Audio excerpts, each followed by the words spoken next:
What's up, you guys? Sean Ross Sapp, managing editor of Fightful.com, FightfulWrestling.com, and of course, FightfulSelect.com. I put up a free preview of the Fightful Weekender podcast. That is our flagship show of the premium Fightful Select service. As you guys have seen recently, we've broken all kinds of stories at Fightful.com. You can always get your free and exclusive news, breaking news at Fightful.com, but Fightful Select brings you a little bit of extra Q&A podcasts, retro shows. We do that Weekender where we cover Impact, 205 Live, New Japan, NXT. Broke down NJPW Dontaku this weekend, as well as the return of Chris Jericho to that promotion. We also have members-only shows where we talk a little bit non-wrestling as well. Dark match commentary, just a ton of stuff over at FightfulSelect.com. Really encourage you guys to give it a try. I'm going to give the subscribers of FightfulSelect.com a little something special this month. For each thing that I give away for free, I'm going to do about one free podcast a month as a preview for the service. But I'm going to give them something a little bit extra, so be on the lookout for that. This is your Backlash 2018 post-show podcast. I was originally set to be joined by Alex Pawlowski. Instead, Mil Mascaras is here. And after this show, he wants no job. He wants to be released from the duties of his job. This was not a good one, guys. No, it wasn't. It wasn't. You know how sometimes if you're a fan of a really terrible team in football, see people show up and they wear like paper bags over their heads? Yeah. This is the wrestling equivalent. I'm so ashamed to be covering this shit that I don't want my face shown on the internet. That's what this is. So, I mean, guys, I almost always come into my shows with a really sunny disposition. Ultimately, this is my job, man. This is what I do all the time. And I do it a lot. Like I take in just being on screen and looking at a screen, that is at least 20 to 25 hours of my work week. And I love it, man. It's really awesome. I couldn't think of anything else I would rather do in life than cover wrestling and MMA. Outside of that opening match on pay-per-view, this was one of the worst pay-per-views I have seen in years. It was just, it screamed holding pattern. It screamed pointless. It screamed nothing progressing. And like I said, man, I'm always optimistic about a show. This was not one of those shows. This is going to be a rare Fightful.com wrestling podcast. You're going to hear us tear a lot of stuff to shreds. Yeah, I was saying that the slogan for WWE since WrestleMania, it was basically the status quo, get used to it. Because that's what you got. Nothing changes. Nothing matters. We're in a holding pattern until we decide to start some new stuff. And they could have done that in several areas tonight, but they chose not to. So, I will go as far as to say Raw SmackDown after Mania, Superstar Shakeup after Mania. We had the go-home show for Greatest Royal Rumble, go-home show for Backlash. We had the Greatest Royal Rumble, and we had Backlash. Out of those, I think 10 shows, if you exclude debuts and people switching brands and returns, just throw all that out the window because that's just introductory stuff. As far as storyline progression, you could have gone without 90% of WWE programming throughout that period and missed absolutely nothing. Legitimately, one of the best things on WWE programming for a month has been a guy punching another dude right in the penis. Yeah. And then they ran that into the ground tonight. I kind of like that. We'll get to that. But, yeah, I mean, there's good and bad there. Let's go ahead and talk about this pre-show. We see a Miz Taraj reunion backstage. And why wouldn't there be? I did like that Dallas and Axel backstage were going through the list of people that they could possibly team up with. And one says, Baron Corbin. And the other goes, nah, I've heard some rumors that he's a bit of a lone wolf. Bo Dallas, you know, this is the whole thing is the night started out promisingly. Like, you know, the pre-show was fine, even with the presence of Rosenberg, because as we'll get to, I hope, the Iconics came out and they dragged him. So that was great. This thing was fine. The match was okay. Hey, we're getting good. We're starting out well. Yeah. The iconic strolling Rosenberg was great. The Bayley Sasha thing backstage was a little weird. Bayley wanted Sasha in her corner, but Sasha isn't having it. I'll take this opportunity to do a last plug. Alex wearing the luchador mask, the Mil Mascaras mask. We are actually sarcastic minority owners in Era Lucha, and you all can hear more about that on every Wednesday's List and Ya Boy Wrestling podcast. It's myself and the owner of Fightful.com, Jimmy Van, the founder of Fightful.com, Jimmy Van. As we talk about some of the business of pro wrestling, just chop it up for about 90 minutes, have some guests. It's a good time. Ruby Riott defeated Bayley in about 10 minutes. Ruby Riott getting a lot more natural from that main roster work every week. She's great at selling. That match with Sasha Banks on Monday I thought was just awesome. There's nothing really outstanding about the work early in this match. It's almost weird at this point to see Bayley in a one-on-one TV match because we don't see them anymore. Riott does an awesome head scissors throw on Bayley into the second turnbuckle. I think that Riott's body language is really great. Bayley evens the odds, hits a suicide hurricane run onto Sarah Logan. Flying elbow drop on Riott gets 2, and a distraction from Liv Morgan leads to a Riott kick for the win. In storyline, there is no reason why Ruby Riott shouldn't immediately be the #1 contender. Right. Well, that's a problem we're going to run into a lot. Is you're going to run into a lot of people who pick up wins on this show and then aren't going to be rewarded with it in any way. I don't expect Ruby Riott to be the next contender to Nia Jax. Should she be? Absolutely. Yeah. Well, I expect her to be. I think she will be. I mean, that's just my personal expectation. That's not something I have any insight on, but I think that the 3 members of the Riott squad battling Nia Jax, the fiery babyface, which we will get to, overcoming that is the story that they'll do. Let's talk about the bright spot on this show. And this would be a bright spot on any show in wrestling history. This is, in my estimation, now one of the great Intercontinental Championship matches ever. This was awesome. The Miz and Seth Rollins, Alex, they started this show off, this pay-per-view show off on fire. Yeah, this was so good. And it's one of those things where, I mean, the match that Rollins had with Balor on Raw was also fantastic. Rollins is just on fire.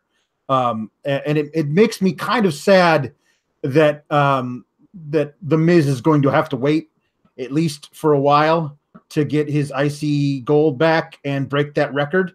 But he proved tonight in this match, beyond a shadow of a doubt, that all those the old Miz, the can't wrestle Miz, that guy's dead. This thing was great. He was countering stuff. He was out there by himself. Didn't need to cheat. He was just being smart. Like that's the Miz I've been wanting to see. Didn't need his wife, spraying perfume in somebody's eyes. He didn't need Dallas and Axel running interference. He was out there doing really great stuff, and he almost picked up the win. So early in the match, Miz clipped a flying Rollins where he was going up for the springboard. They go back and forth. I felt like WWE took a lot of the doubt out of this match based on the U.S. title booking of the last few weeks, and you were 100% on the money, Alex, a couple weeks ago, where I was giving credit to WWE for keeping us guessing with these inter-brand matches. That wasn't the case. They had no desire to create anything compelling whatsoever, and in fact, removed all doubt from this match because WWE is not going to take their Intercontinental title off of Raw, especially when the U.S. title is already on SmackDown, and the Universal Championship's held by a guy who won't be there to defend it for a while. Yeah, no, this match and the way that Seth Rollins has been performing proves also that the Intercontinental Championship is the championship on Raw. The Universal title is a special attraction belt that is only defended whenever Rock bothers to show up. Now, would this be different if it was on the show every week? Maybe, I don't know, but you certainly can't say that what we've always kind of thought of and hoped that it would be. The IC belt would be the work rate belt, and it so is in Rollins' hands And whether he continues with Balor or gets a new challenger, I expect him to continue to have fire matches as long as he's got that belt on his waist. So, X Factor facebuster from Seth Rollins. He was wearing the green and the black tonight. Think that was intentional? I mean, I liked it. I thought it was good. I did not make the connection with the green and the black that you did, but I thought it was a cool wrinkle. I haven't seen him use that. Me either. But this is the thing about this match is that each guy was pulling out stuff they hadn't used before to try and get victories. And this match felt like it meant something, even if the title wasn't on the line. Oh, WWE has went to great lengths to make Rollins their workhorse. They have really established him as the Raw workhorse. He's outstanding. He's never been as over as he is right now. Like this as a babyface outside of the Shield, I would agree. Absolutely, as I'm saying, since the Shield broke up, this guy's he's stratospheric. So you could easily use that to give a real rub to somebody else if you needed to. But I mean I'm here for as long. They can keep that belt on him for as long as they want. He's doing such a great job. So Rollins rolls through a skull-crushing finale, can't get the pin. Miz drops Rollins across the apron again, but Rollins catches him with a gunslinger, the old school Billy Gunn swinging side slam, only Rollins sat out with it. Looked awesome. It was basically a swinging side effect. A frog splash for 2. Rollins goes for a revolution knee on the apron and hits the ring post. That spot was so goddamn good, Alex. An incredible spot. And again, I keep meaning, of all the things I ask people, I still have not gotten around to asking anybody what they make those ring posts out of. There's always something else that comes up in the conversation and I can never get out. Oh, hey, by the way, what are those goddamn ring posts made out of? Because they sound incredible. Yeah, it feels to me like there's maybe this is obvious. There's a panel, then a tiny little space, and then something harder than that panel. When there's some give, so when you hit the panel, it smacks into the other thing and makes that great sound. I don't know those things that you saw when you were a kid and you're like, oh, me or my friend could go through that, but it wouldn't really hurt. Yeah. There are still some things I look at Lowe's and I'm like, I wonder how much give that is. Is that like a New Japan table that Cody got stomped through over the weekend, or is that maybe a little bit flimsy? The problem is you're walking through Lowe's and you see that door over there and say, I can go through that. And then your friend tries to throw you through it. You look like Shane McMahon taking a bump from Kurt Angle and King of the Ring. You know? So you don't actually want to do that. But that spot, again, this is just the Miz having that move scouted. And like, he's behind me, he's grabbed my wrist, he's going to go for that knee. What do? I jump off the apron. Like, that's just really smart and in the moment thinking. There was another spot too, where he was down on his knees and Rollins was going for that super kick, side kick thing. He knocked that away, turned him around, got right in position to get the skull crushing finale. That was another great move where again, I love the Miz as being just, he's a shit heel, but he's not dumb. He's smart, and he's got his opponent scouted. I really like that a lot as his modus operandi. Shouldn't be a surprise. Tyson Kidd produced this match. He's been on fire lately, too. I was going to save that for the Fightful Wrestling Weekly, but I saw right after I put out a match order that one had already leaked online, so that's not something I'll use for my exclusives of the week, but probably some stuff from Raw and SmackDown in there. Tyson Kidd, particularly working with Seth Rollins, seems to be like a match made in heaven. Yeah. It's so great together. Like, this is the thing is I keep thinking about how kind of, I don't know, top heavy ish that both brands are as far as people that, we're going to talk about it, but you brought over Bobby Lashley to have him do absolutely nothing. He hasn't gotten 1 second of mic time on TV since he's been back. There are because there's nothing, it's just super overloaded. But there's all kinds of things you could do. If you're not going to continue Seth and Finn, then Seth and pick a name could be doing great stuff. Great stuff. I noticed that they didn't bring like the club to the show tonight, which I'm happy about. If they're not going to use them on the show, don't make them go away from their family for a day, for the love of God. So back in the ring, The Miz applies the figure 4. Rollins reverses the pressure. The crowd was cooking for this. Yeah. Huge enziguri for Rollins, but a series ends in Miz getting a skull-crushing finale for 2. We get the superplex, but Miz reverses the Falcon Arrow when Rollins' knee gives out. Skull-crushing finale again for 2. A perfect pay-per-view opener. After another super skull-crushing finale misses, Rollins lands a stomp for the win. Amazing match. I give my out of 10 ratings, and they are up on Fightful.com right now. This one got an 8.5 out of 10, and that's greatness right there. I really consider this one of the better Intercontinental Championship matches just ever. They have remarkable chemistry with one another. Yeah, it's one of those things where for me, it's always hard for me to judge it outside of the night that whatever else is around it.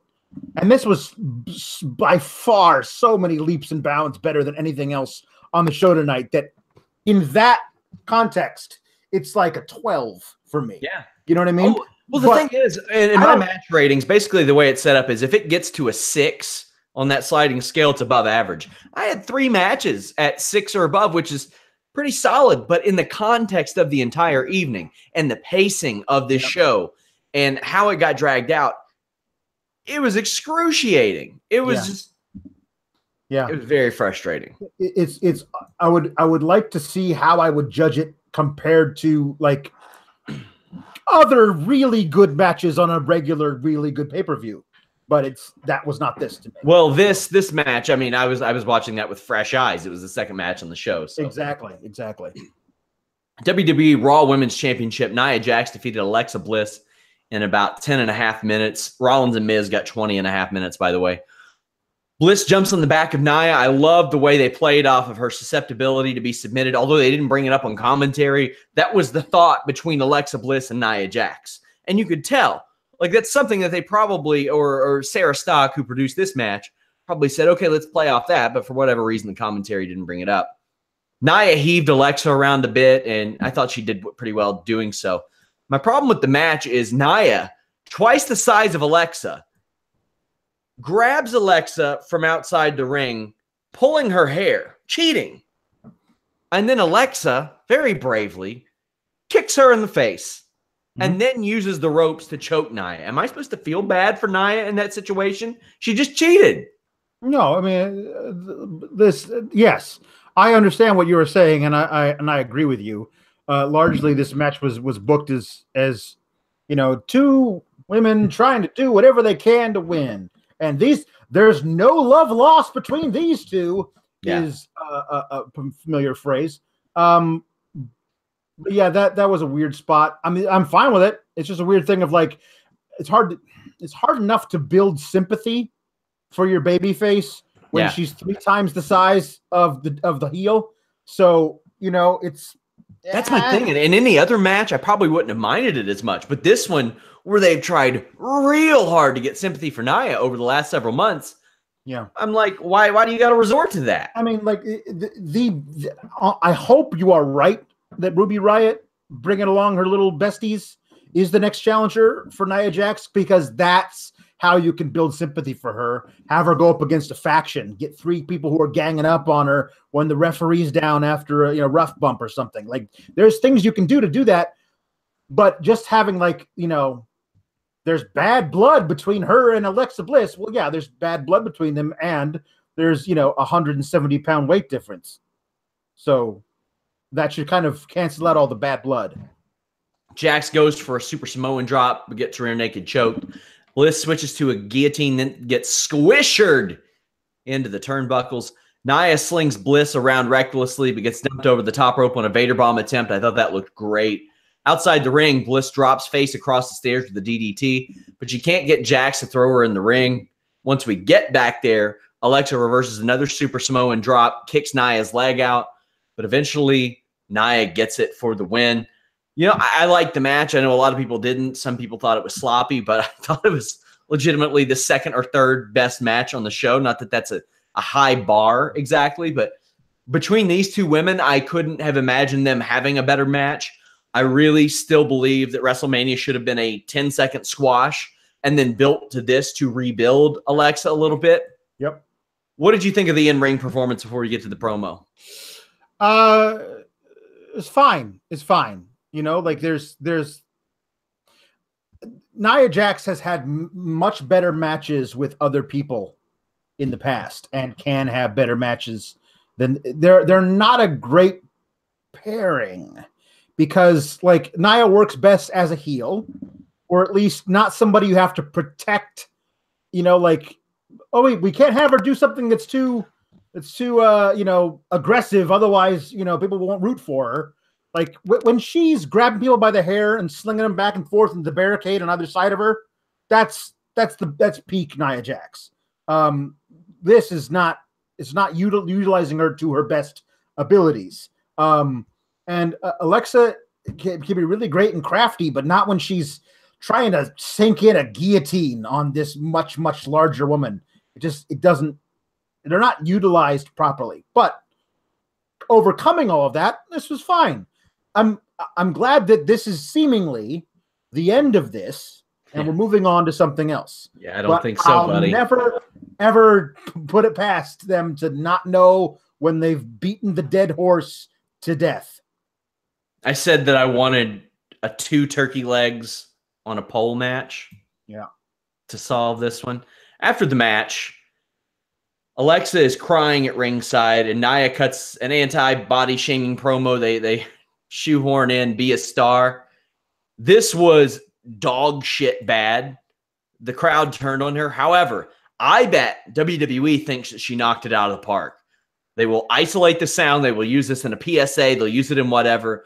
They think that she knocked it out of the park. This is my speculation. I haven't heard anything. I have asked, but I'll find out later this week. They say, and then at the end, she goes, in the end, a bully always gets her ass kicked or gets their ass kicked. Mm-hmm. What'd you think of the promo? It's very obvious why they did it because they had the "Be a Star" stuff queued up for Michael Cole right after that. Yeah. I mean, it's forced. It's written for her. I mean, I don't blame her for as bad as it was. It's disingenuous. Listen, yeah. Like this company, I swear, they're completely tone deaf. We're like, hey, we're anti-bullying, and as we'll see later, no, you're not. You're not anti-bullying. Well, Alex just disappeared from the show, apparently. So here I am. As far as Alex saying that they are anti-bullying and stuff, it's ultimately a show rooted in conflict. Now Alex is back. Yeah. Anyway, what I'm saying is that to have Nia go out there and just kind of go out there and do this thing in front of these fans who are probably not respectful to this thing. That's hard to get anything across in that situation. The one thing that is interesting to me is Alexa Bliss is a fine little actress. She's not that good. So the tears are something that I wonder if it's something where she was using the fact that she was really happy for her friend in real life, Nia Jax, to get some tears worked up because she looked just destroyed by this whole moment. And you would hope that this is a moment for the character of Alexa Bliss to maybe take a new tack and move somewhere else. Oh, I think she's going to see the error of her ways and help Nia against the Riott Squad. That's what needs to happen, but not what I am expecting to happen, because the WWE will be like, "Oh, now she's just really angry," and that's what tomorrow's going to be. Yeah, there's no layering to a character. Yep. Elias is in the ring. Says that he's friends with Bruce Springsteen, who only regrets being from New Jersey. He's interrupted by the New Day, who say they want to jam out with Elias. They have instruments. Rusev Day follow. They get an amazing pop. Rusev calls them Bootleg Bob Dylan and the Booty Boys. Elias makes JoJo go through his intro again, but No Way Jose, Breezango, Titus Worldwide come out next with a conga line. Bobby Roode is next out, hits a glorious DDT on Elias. Crowd went crazy for this segment. Rusev has to stop English from joining the conga line. And then Bobby Roode goes full Terry Taylor with that robe. What'd you think of this? Oh, somebody's been reading my dream journal. Well, see, the thing is, when I saw your tweet, it virtually listed every single one of these guys, and I'm like, Alex, don't worry, man. My tweet stemmed from, it's the best of both worlds, Big Cass. And I'm like, no, that's not the best of any world. So there are all these people, like the Usos are the best of the WWE. They're not on this thing. There's all sorts of people who I consider to be part of the best of both worlds. Balor wasn't there. They're not on the card.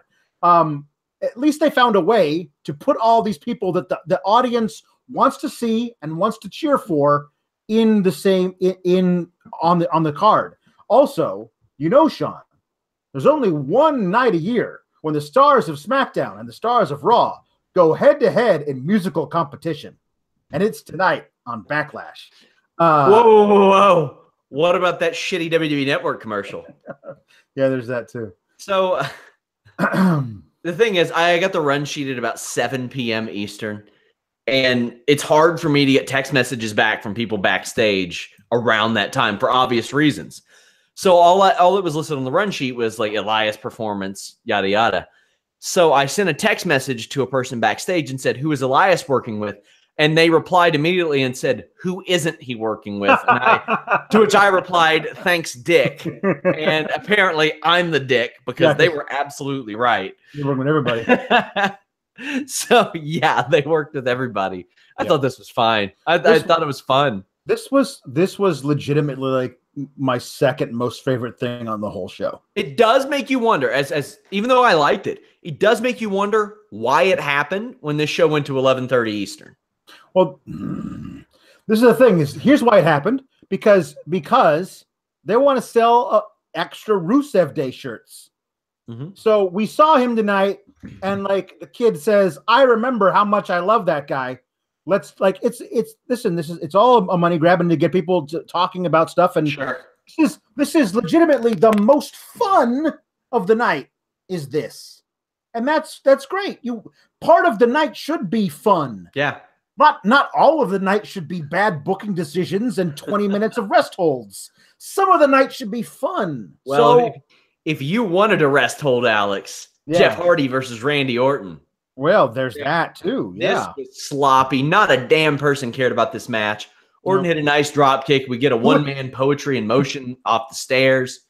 Then Orton sing bombs Jeff Hardy onto the barricade a bunch of times. Jeff Hardy's flat-backed in the middle of the ring while Orton's just like staring at him forever. I don't know what was going on there.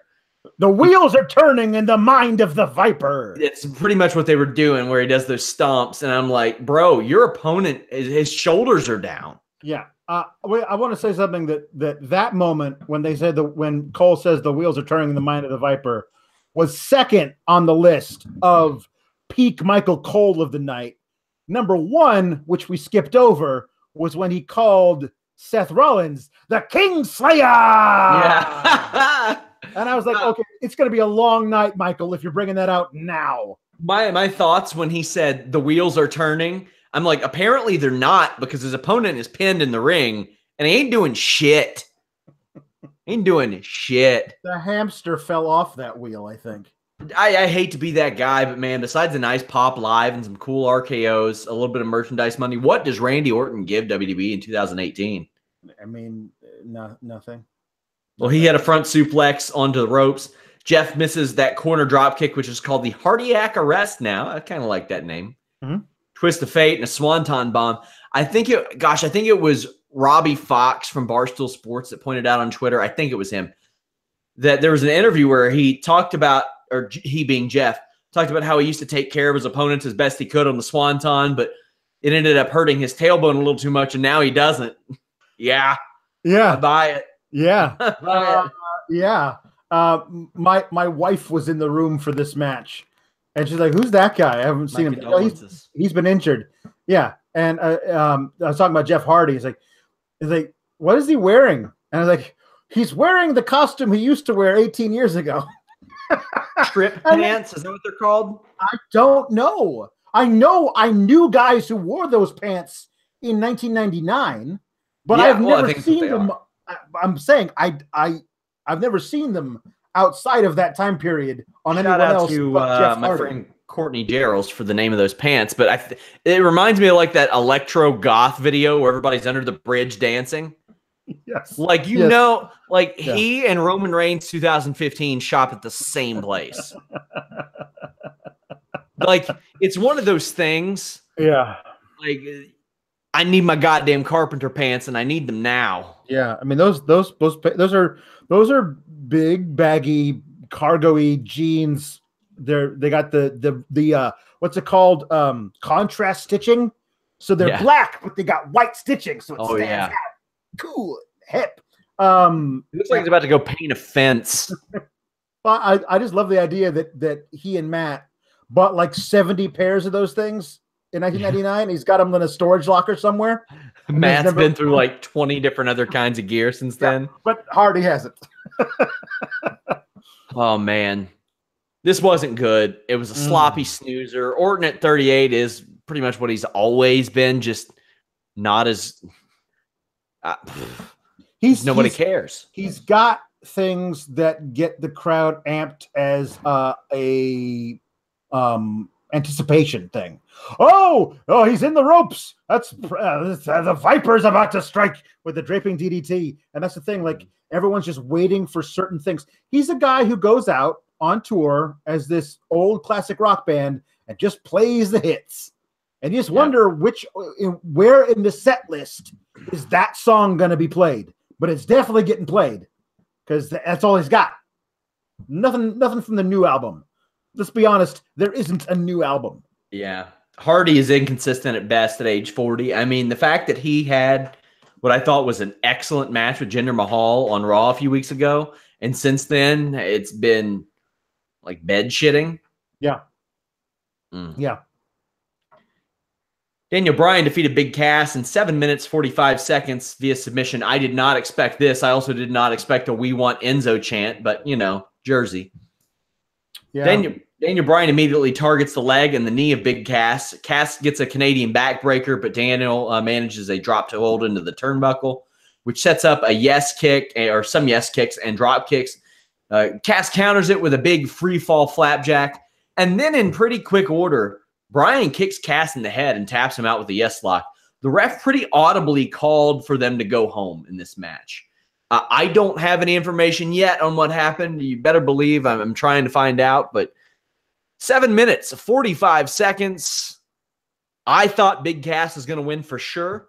For sure. I almost thought that if they were going to go with a Big Cass push, it was probably the right decision to have him win. Very rarely will you see me say having one of the most popular guys in the company not win is the wrong decision, but I really thought this is how they would establish him, but instead they had him kick Daniel Bryan's ass after the match. Right. It did feel to me because they were doing the weird thing of like, oh, this Big Cass is certainly being arrogant. He's in there with one of the all-time greats. You'd think he wouldn't be so showy, and they were kind of admonishing him during the match. If they didn't let him get his heat back afterwards, a friend of mine said it was kind of ascension-y. Like we're punishing you in some way because we don't like your whatever, and it just felt odd. But he got his heat back at the end of the match. That's the major deal. Is that yes, he lost, so we get a visual thing of yes, Daniel Bryan is better than him than wrestling, but Big Cass is bigger than Daniel Bryan, so he beats him up. Okay, great. So where is this now that it wasn't before? Because all we saw before was Big Cass beat up Daniel Bryan, so we know he can beat up Daniel Bryan, and now after this match, we know he can still beat up Daniel Bryan. Great. It's another one of these things where even if the match isn't a title match, because the title matches, good Lord, we know no titles changed hands, because they're not gonna, because house show. But now, even in the non-title matches, nothing really changes, and we just keep moving into this holding pattern. Like Money in the Bank is what, 6 weeks away. Yeah. So they could have jump started a whole bunch of stuff tonight, but instead they're waiting to do it on TV, I guess. So I wonder, I mean, there's going to be a lot of stuff getting people into Money in the Bank matches. WWE cannot go with holding pattern horse shit for 6 weeks. I mean, they can, and they possibly will. Yeah. But my God, you got to do some stuff. This is your opportunity. I mean, I said it a few weeks ago. I said it's probably going to be after Backlash when they reset everything. If they're not going to do it at Greatest Royal Rumble and make anything happen out of that, it's so frustrating, man. Like I said, I come into this stuff so optimistic because it's a real cool job, man. But damn. Here's what they could have done. They could have given everybody in the company a month off from April, from WrestleMania until now. And during that time, held a draft. And everyone shows up tomorrow and the day after on their new shows, and we get going. And then everyone's healthy and we move on. But instead, they had all of this. Well, they've had a reduced road schedule. I mean, outside of flying overseas all the time, but they ain't getting a month off. The USA ain't letting that happen. That's millions of dollars. I totally understand that. But what I'm saying is, for all that where we've gone in the last month, what we've gotten is new tag champs instead of vacant, and that's about it. Mm-hmm. According to Miz on the post show, they're getting SmackDown Money in the Bank qualifiers. There should be Money in the Bank qualifiers. There should be like 14 of those goddamn things on episodes of Raw and SmackDown over the next 5-6 weeks. There should be a ton of them. There should be just a bunch of them. Is it a dual branded match? It should be. It should be like 4 Raw stars, 4 SmackDown stars. Both of them should be. That's what I think too. I don't want one or the other. Yeah. Yeah, one or the other. I don't want one of each. Here's the SmackDown Money in the Bank match. Here's the Raw Money in the Bank match. I don't need that either. WWE SmackDown Women's Championship. Carmella defeated Charlotte Flair in about 10 minutes and 10 seconds. Charlotte misses a boot by a mile on Carmella, who's mocking Ric Flair. Carmella's new gear is cool. She looks like a star. She powders out, gets dragged in the ring while holding onto the apron. Charlotte misses a plancha, eats a super kick.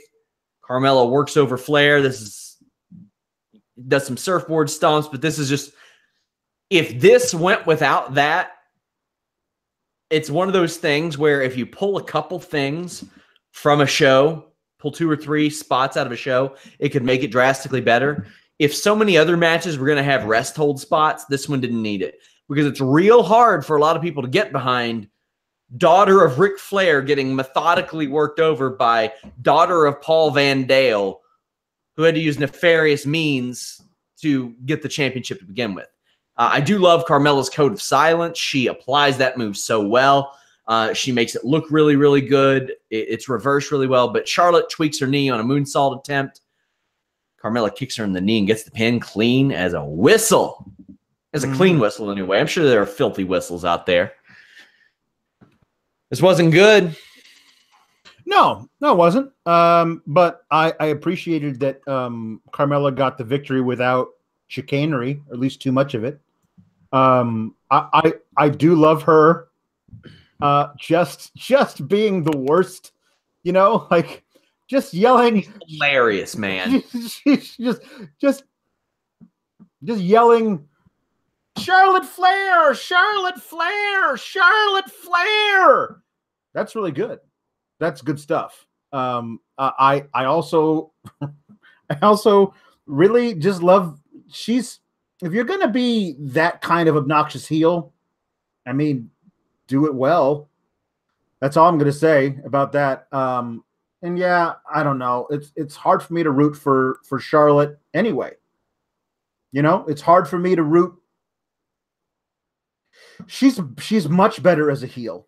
I like this program. I like that they're having Carmella at least stand up to her in some way and not have to resort to, I don't know, hitting her with a belt or something. I prefer it this way. I don't know if you're gonna, the whole I landed on my feet and now my knee hurts is something I just kind of wish was done and we're done with in wrestling. But I'm about done with Google Hangouts.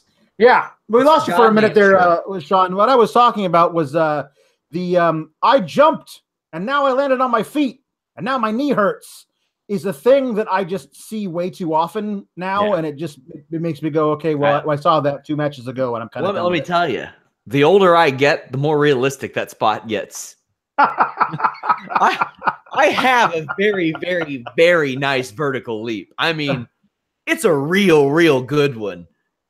Like if I could dribble, pass, shoot, play defense, and run plays as well as I could jump, I might be a decent basketball player.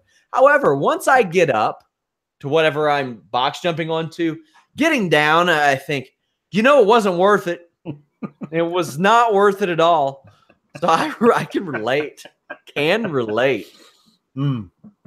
Championship match, AJ Styles versus Shinsuke Nakamura goes 21 minutes before it double finish. For all the people who said WWE wouldn't use Nakamura right on the main roster, this is his fifth championship match since August on pay-per-view. Won the Royal Rumble. So considering what he has delivered in the ring, I can't disagree with that notion more. I think that this is probably one of his better matches too, and it wasn't anything blowaway by any means. Like it was okay. It was fine. Above average in my estimation. I mean, devil's advocate for those people. Not that I agree with them, but they did put him in the ring with Jinder twice and had him do the job twice. So that kind of sucked at the time. Like it felt like, oh crap, you brought him up to have him job out to Jinder, who we all hate. This thing now with AJ, this is a different story. I'm interested in this to a point. When you do a double count out at Greatest Royal Rumble, I think that's fine. We're building to a big time match at Backlash where something's going to happen. Something did happen. Nut shots happened. 2 nut shots. One of them was double. And then nothing happened. And now we get another holding pattern for this thing, holding until Money in the Bank. Cat and mouse to start. Styles hits a great drop kick. Nakamura turns the tides and runs Styles into the stairs. Nakamura hits a series of knees on the apron. A big kick. More knees land. You know the drill with Nakamura. That's what his style is based on. Styles tries to springboard off the barricade but gets his leg kicked out. A dragon sleeper from Nakamura gets turned into a sleeper suplex. But AJ flips through. Styles gets hung up on the ropes. Eats more knees. A second rope Kinshasa lands for 2, as does a landslide. Nakamura goes for a chair, but Styles battles back. Nakamura ends up getting that reverse exploder under the chair. This spot, man, Styles cracked Nakamura in the knee with a chair, and the chair came right back and just busted Styles' face open. This was a horrible, unfortunate freak accident. I did think it added to the match. Yeah. No, a lot. It Happy accident. It did. It's part of why I disliked the finish of the match so much, because this match felt like it had something. There were real heat in it. They were going along. It was like everything surrounding the chair was all really good stuff. That moment bounced off the knee, and not just the chair, but the frame of the chair, like where the top is, that part, like right on the cheekbone, that AJ is going to feel that on Wednesday morning. Like that's bad news. Yeah.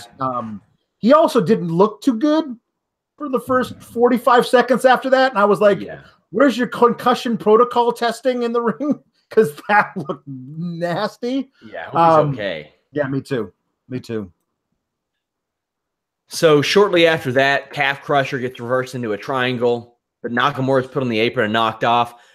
Back in the ring, Styles hit this awesome forearm to the back of the head. Oh my God, that looked great. And then an Ushi-Goroshi. A Pele kick lands, but then both men hit each other right in the penis. First Nakamura, then Styles throws one back. I was like, oh, here we go. This is what you build to. This is what you built to for weeks and weeks and weeks. Then they stand up to simultaneously kick each other right in the penis. That was art Alex. No, the double nut kick was absolutely art. That art should not have ended the match, though. Correct. Like I understand that it would be really tough for me to stand up after in 10 seconds after getting the second nut shot in the past minute or whatever. But therefore, maybe you figure out a different way of doing things. Because that was frustrating because it really felt like the match at Mania, AJ won, but it was only really to set up the big heel turn from Nakamura. Nakamura on screen as a heel has been brilliant. All the stuff where he's like hitting Kinshasa on AJ's friends, like just to get at him, like missing him on purpose to come back and hit him a second time. Like all that stuff he's doing is amazing. So at Greatest Royal Rumble, I talked about this. You have that double countout finish to build to a big blow-off, big rubber match at Backlash, and they kick each other in the nuts, and they can't answer the 10 count. And of course, now the WWE has the referees tweeting out like why they made certain decisions. You see this? Jason Ayers is like, while I didn't want this to end on a double countout, I had to think of the best intentions for their way of the NBA addressing referee screw ups. I think that's what they're doing. It's hot in the streets for NBA. Hot in the streets. Yeah. Human Tornado would have won this WWE Championship match. He has the balls of steel. He just pimp slaps people after they kick him in the balls. At Money in the Bank, I want WWE to hang a pair of the truck nuts above the ring. Mm-hmm. AJ Styles, Nakamura. You don't get it down. You got to go up there and punch it until it flies off. Mm-hmm. That's the winner. Yep. If this were 1999, that shit would be booked. Yeah. Booked. Or alternatively, you could take the nuts down. The first man to hit the other man in the nuts with the nuts wins the match. Also a possibility. You're right. If that were 1999 WCW, that's how it would be booked. Yeah. Well, fortunately for you guys, it can be 1999 if you visit FightfulSelect.com, because I got that 1999 WWF Backlash review up there. I also reviewed WWF SummerSlam 2000. Forgot how much crazy shit happened on that show. Speaking of Fightful Select, whether you're a subscriber or not, you can head over to FightfulSelect.com right now. Submit questions for the Q&A podcast that is filming this Wednesday or Thursday. Like I said, even if you're not a subscriber, you can submit questions. Ask as many as you want. FightfulSelect.com. Just give it a glance. Go over there. Hit your little clickety-clacks on your keyboard. See what we have to offer. Lots of different packages up there. Not the type of packages we saw kicked tonight. Strowman and Lashley defeated Owens and Zayn in 8 minutes, 40 seconds. This was also not good. Crowd is dead. This is what happens when you build a brand over individual talents. You don't give anybody anything to care about, and that's when they care about multiple people in this match. Lashley is just a promo-less guy, and now he's a babyface in peril just a few weeks later. Strowman comes in, mows everybody down. Zayn tries to leave. Owens wants to fight. Zayn throws him back in the ring. KO returns the favor. Zayn and Owens seemed like Patterson and Briscoe 1999 here. They seemed like stooges. Yeah, well, we finally gotten these two guys to a point where we love them as a team. We wonder how could these guys have ever been against each other? They're so perfect together. They really love each other. Like there's this great backstage thing after they were both cheered like kings in Montreal, and they have this great backstage fallout video where they're talking about how we should be cheered like this everywhere, even in. And Kevin can't think of a name, and so Sami Zayn helps him out. Poughkeepsie. Poughkeepsie is the exact city I was thinking of. Like, these guys are great together. Yeah. So what does WWE do? They're going to break them up. Because we'll see. They are. If here's the thing. If tonight, where they were like throwing each other in to get power moves from the other guys, isn't leading to a breakup, and it's just more placeholding, like, even though I don't want them to break up, that's even less. Yeah, I'd rather them do a compelling breakup than a non-compelling thing where they stay together. After the match, Braun and Bobby they're dicks, man. They beat up Owens and Zayn. Man. This is really Hogan in the 80s style babyface booking. Let's be dicks. It's a really good thing that WWE came out as anti-bullying earlier in the night. Otherwise, we might think that that if you beat up your opponents who you just beat fair and square in the actual match, after the match, you beat them up when they're pleading with you not to. If you do that, then you're probably one of the good guys. Yeah. There's no reason Bobby Lashley shouldn't be a heel against Braun Strowman right now. It's a guy who could probably help Braun a little bit. Some of his stuff, I mean, Bobby works really good with bigger dudes. Yeah, and for a long time. And Braun could absolutely give the rub to anybody right now. Give it to Strowman, give it to Lashley. I was thinking, oh well, obviously in this match, because this is the right thing to do, and everyone knows this is the right thing to do, Lashley's going to turn on Strowman, and now you've got your two hosses that can battle for throughout the summer. Yeah, they can blow off match in they can have a blow off match at Extreme Rules in July, where it's a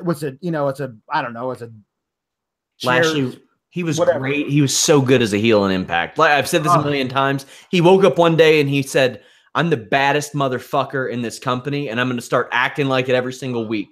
And his promos exuded it. His work exuded it. I keep trying to explain that to my friend who had never watched him on Impact. And he's like, he remembers him as just this really athletic guy who was totally non-charismatic back when he was in WWE. And I'm like, I totally get where you're coming from. If you didn't watch him be the guy who knew he was the guy in Impact, then he was so good.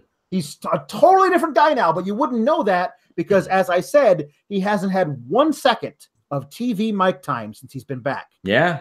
Like, WWE just announced Alexa Bliss has sustained a shoulder injury. More information to follow. Of course, we will follow that up on the Raw show tomorrow night. Roman Reigns defeated Samoa Joe. This also not good. The crowd loved Joe. They were hot for him when he came out. That did not last long. No. He attacks Reigns before the bell. Uranagi's him through a table. The announcers mentioned, I think, approximately 42 times the match hadn't started yet. Then it does. After this big, brutal ass kicking, Joe applies a head vice. And, man, I love Samoa Joe's work, and I know that some people are going to defend the pace of this match as he's a heel. Shout out to Bruce Pritchard for that one. But, no, this was just boring work. This was really boring stuff. You got a suicide forearm. You got a boot, a drive-by. You got a series of coquina clutches that Reigns got out of. A spear, foot on the ropes. Rusev Day chant subsequently. Coquina clutch, another pin attempt. Coquina clutch. Spear, win.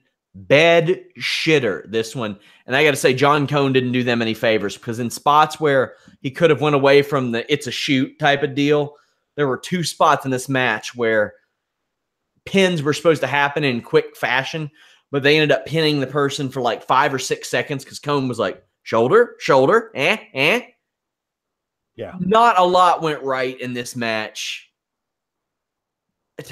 Man, what are they doing? Yeah, this is awful.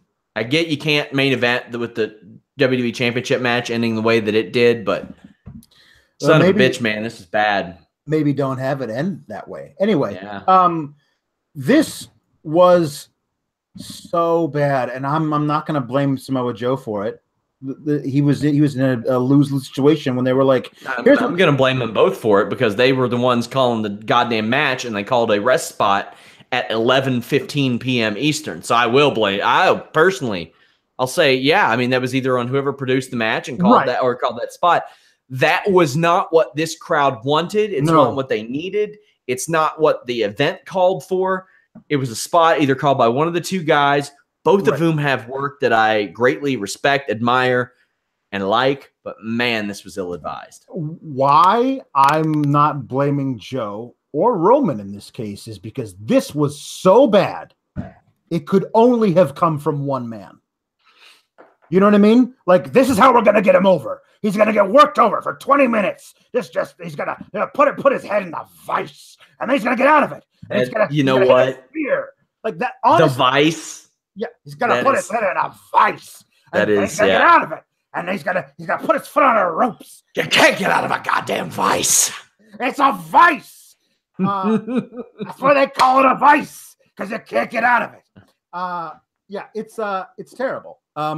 This didn't make any sense. Somehow, the whole thing is, if you had ended it with this amazing spot where Joe caught him in the drive-by and dragged him in for a coquina clutch, and that's how you put him to sleep. For God's sake, the man was out in Joe's arms, and the ref was like, nah, I'm not going to call it yet, when you totally would have called it for any other person on the roster. You would have called him out. There's this great thing that I retweeted, you retweeted, where you actually can see the ref wasn't there. He was in bad position, but Roman absolutely tapped out to the clutch. Nah, that didn't happen. We're going to move on. Like, I don't understand who this serves. Like, Roman isn't served by this. Everyone hates this. More of this is not the way to get him back. Oh, they'll love it if we do it a 10th time. No. That doesn't help. And now Joe's got to show up on SmackDown on Tuesday and be like, hey, all that stuff I said about Roman, how he can't beat anybody, turns out that was all a lie, and he beat me. Anyway, now I think I should be in the WWE Championship picture. Like, that doesn't help him. It hurts both people. And so now we're just left with, Like, here's the thing. You got this match that effectively means nothing because one guy's going to SmackDown, the other guy's staying on Raw. So no matter who wins, it doesn't really matter. But if you had given Roman a definitive loss to Samoa Joe after losing to Brock all those times, it would give him something to work against in his storyline, as well as sending Samoa Joe over to SmackDown, where he could say to AJ Styles, listen, stop, dancing around with you guys' dicks in each other's hands with Nakamura. I'm your next contender. And Joe could make that promo work, and there you got your triple threat match and Money in the Bank. But now it's like, why is Joe even going to get a shot? He doesn't deserve it. There are only so many times you can go into the Roman Reigns thing. I think he's a good act and a good wrestler. Yeah. But not the way he's being used. Yeah. Not the way he's being used. Like you said, who does it serve? Also, worth noting on this show, Finn Balor, Mickie James, Ronda Rousey, Natalya, Bludgeon Brothers, The Usos, Jinder Mahal, Dolph Ziggler, Drew McIntyre, Baron Corbin, Matt Hardy, Bray Wyatt, Authors of Pain, Ember Moon, The Club, Shelton Benjamin, The Bar, Asuka. No cruiserweights. None of those people were used in any capacity on the show. Also, Almas and Sanity still haven't debuted. So there was a lot left off this show that probably isn't going to be left off of next month because, you're going to have multi-person matches. Whew, boy. This was not good. If you missed the first hour of this, or if you caught nothing but maybe the first 40, 45 minutes of this pay-per-view, you didn't miss anything because it was just not great. Not great, man. Yeah.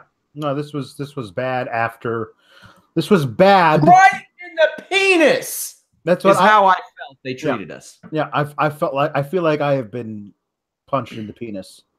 Well, guys,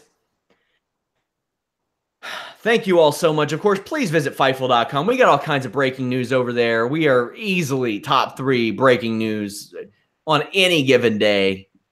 All kinds of stuff over there, my friends. I am talking to people all day, every day, trying to get interviews, trying to get backstage stories, trying to get information for you guys across MMA, pro wrestling, and boxing. If you don't like MMA and boxing, just go to FightfulWrestling.com. We have Raw post-shows, podcasts, SmackDown, every pay-per-view, whether it be WWE or UFC. We also have that Tuesday and Wednesday show, 3 p.m. Eastern, Holy Smokes MMA podcast, the Listen Your Boy Wrestling podcast. Please, guys, leave us a thumbs up and subscribe. This podcast can be heard anywhere: iTunes, Stitcher, SoundCloud. We're on everything. Alex, tell the people where they can follow you on social media. You can follow me at Pawlowski the Fourth. Apparently, everybody in the Newark arena was following me on Twitter because I said everybody's got to beat the traffic, and then they started a beat the traffic chant. There we go. Somebody's in there following me. Be like Guys, them. follow me at Sean Ross Sapp. Follow us at Fightful Online. Like I said, visit that Fightful.com website. You will like what you see if you only check out the podcast. Make it your destination, my friends. Thank you, guys. We're out.